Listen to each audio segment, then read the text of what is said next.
6 kilometers, straight down through the Atlantic. That's where it waits, the middle deck of the Titanic, a place most people never think about. It used to buzz with activity, people eating, talking, living their lives. Now there's just the quiet and the darkness, but everything down there still has a story. Not about how it ended, but about what it meant. The third-class dining room spreads out before us. You can still see the tables where families sat together. The chairs are still there too, arranged like people might come back any minute. But they won't. Rust covers everything now. The ocean's been slowly taking it all back, piece by piece. Still, you can almost feel what this room used to be. There's the Turkish bath, used to be one of the fanciest spots on the ship. The tile work on the floor is broken up now. Those beautiful bronze fittings are barely recognizable under all the build-up. Ocean life has moved in where wealthy passengers used to relax. What was once about comfort and elegance is now just another dark chamber on the ocean floor. Then there's the pool. Strange thing about it, it sits there empty after all these years underwater. Just a hollow space collecting sediment. You can still make out where people would have climbed in and out. The tiles around the edge.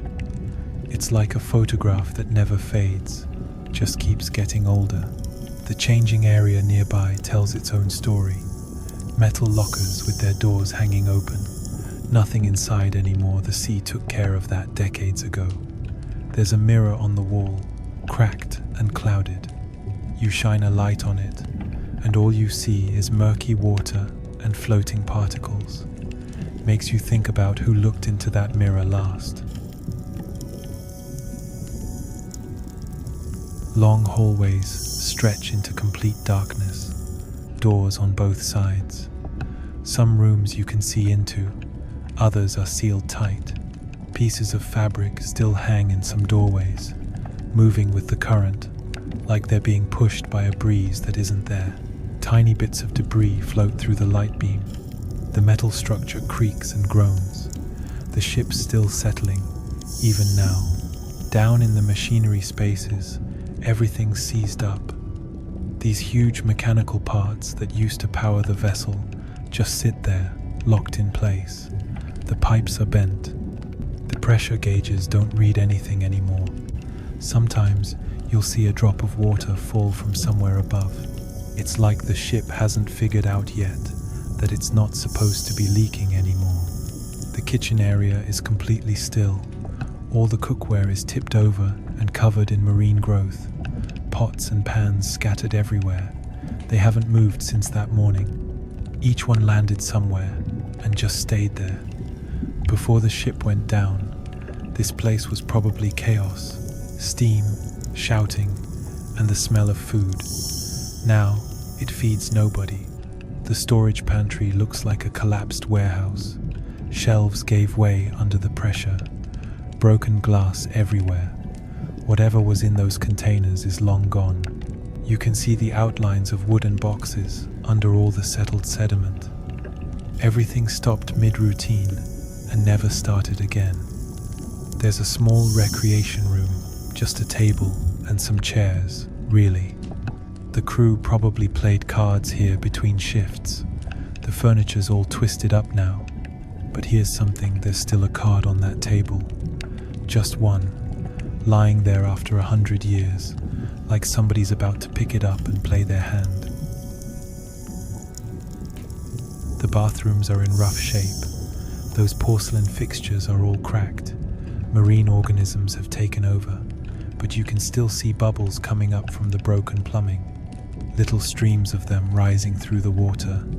It's almost like the ship is breathing, or trying to. Further into the engineering section, the water's full of floating particles, thick as fog. The ROV's light barely cuts through it. You can make out mechanical wheels and valve handles, all frozen in whatever position they were in. Nothing changes down here. Time doesn't move forward, it just piles up. The crew sleeping quarters hit different. These were the workers' beds, stacked 3 high, all bent out of shape now. You can still see hooks on the walls where they hung their coats. Some of the nameplates are still readable. These were the guys who kept everything running, shoveling coal, maintaining equipment. Their personal stuff is gone, but the space remembers them. Then you come to this spiral staircase. It curves up into the darkness. The railings covered in coral growth now, nature making something new out of what's left behind.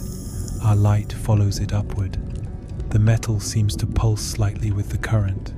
It's probably just the water pressure, but it feels like something's still alive in there. Finally, the electrical room. This is where all the ship's power was controlled. The panels are dark. Every dial points to nothing.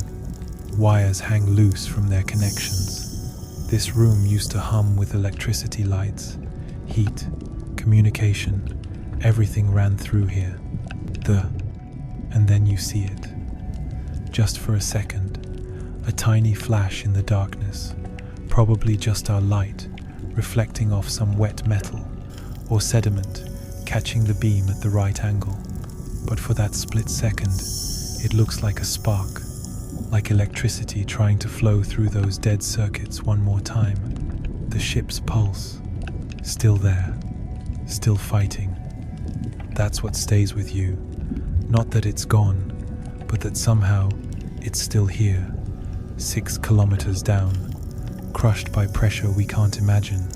The Titanic's middle deck holds on, not with power, with presence, with the weight of everything it used to be.